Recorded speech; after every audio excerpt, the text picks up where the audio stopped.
Hello friends, उम्मीद करता हूँ कि आप और आपके फैमिली सही सलामत है। Welcome to my channel mystical mysteries journey of unknown facts.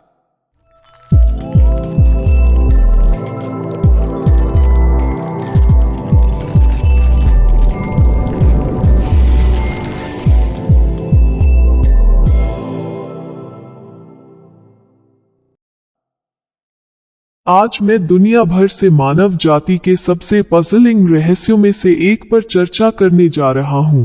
कुछ कहानियों का कोई जवाब नहीं होता है और वे हमेशा के लिए अपने रहस्य से हमें परेशान करने के लिए अभिशप्त हैं। अज्ञात घटनाओं और खोए हुए इतिहास के टुकड़े लगभग प्रतिदिन सामने आते हैं, जिससे हमें आश्चर्य होता है कि क्या अतीत में जीवन आधुनिक दिन से अधिक जटिल नहीं था।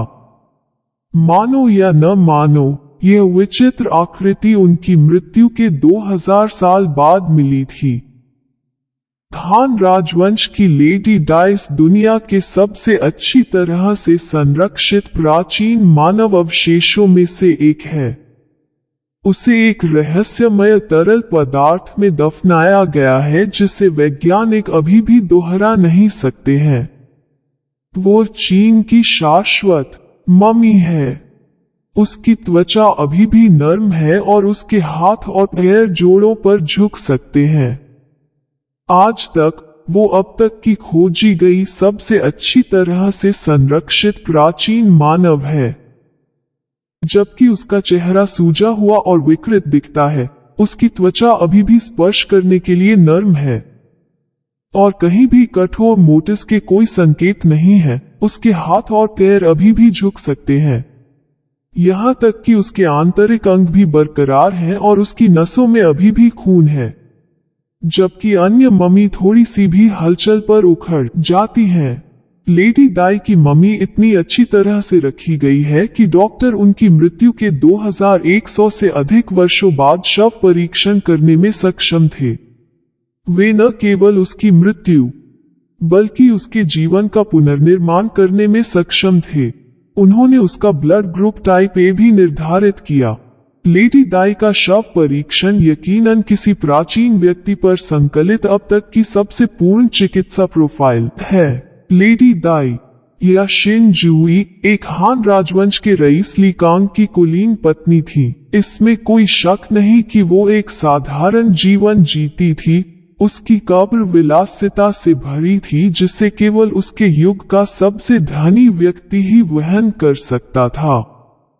इनमें सैकड़ों बड़े पैमाने पर कशीदाकारी रेशमी वस्त्र, स्कर्ट, सुंदर मिट्टियां, विभिन्न मसालों, फूलों और सुगंधित नरकटों से भरा एक रेशमी पाउच, सौंदर्य प्रसाधनों के बक्से, 100 से अधिक लाख के बर्तन, संगीत वाद्ययंत्र और संगीतकारों की मूर्तियां, यहाँ तक कि तैयार भोजन और 1000 से अधिक अन्य आइटम। इन वस्तुओं से पता चलता है कि लेडी डाई एक शानदार जीवन जीती थी। आज अभिजात वर्ग के अच्छी तरह से सुसज्जित मकबरे हमें उन आलीशान सामानों की एक झलक देते हैं जिनका उन्होंने आनंद लिया। उदाहरण के लिए, एक धनी अधिकारी एक मजदूर या किसान के होम स्पून या कागज के कपड़ों के विपरीत सुंदर रेशमी वस्त्र खरीद सकता था। उनकी कब्रें हमें उनकी ब्रह्मांड संबंधी मान्यताओं के बारे में भी बताती हैं।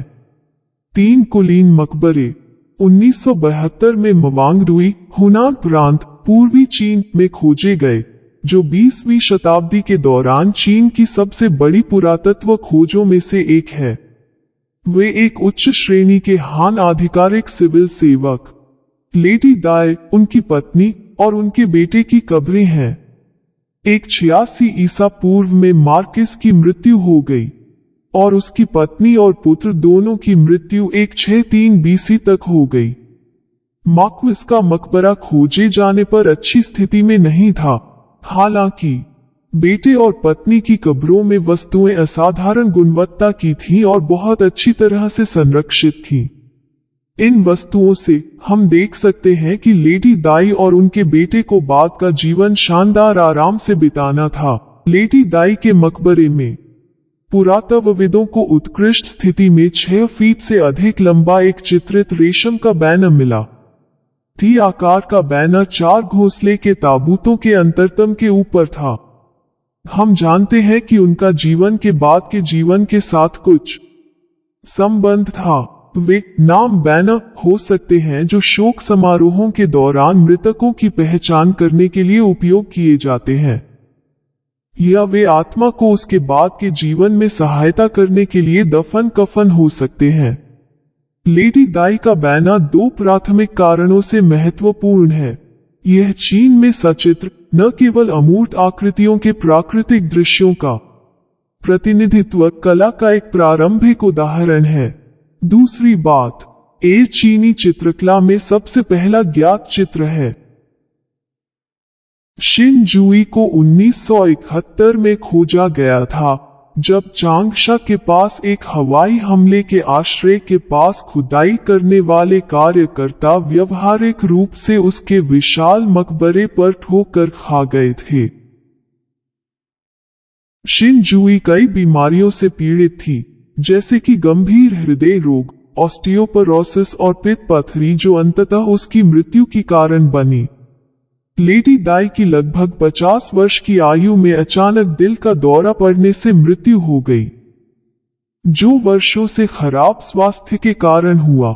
उसके अंतिम भोजन में खरबूजे शामिल थे। कई लोगों का मानना था कि उनकी मृत्यु के बाद उन्हें रेशम की 20 परतों से लिपटा गया था और घटते आकार के 4 घोंसले वाले ताबूतों की एक श्रृंखला के भीतर आराम करने के लिए रखा गया था।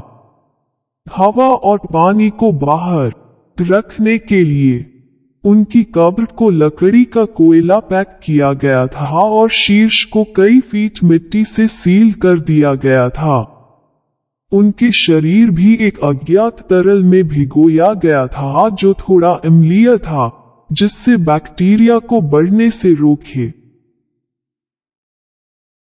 मवांगडुई और लेडी दाई के शरीर के साथ साथ उनके पति और बेटे के उत्खनन को 20वीं शताब्दी की प्रमुख पुरातात्विक खोजों में से एक माना जाता है।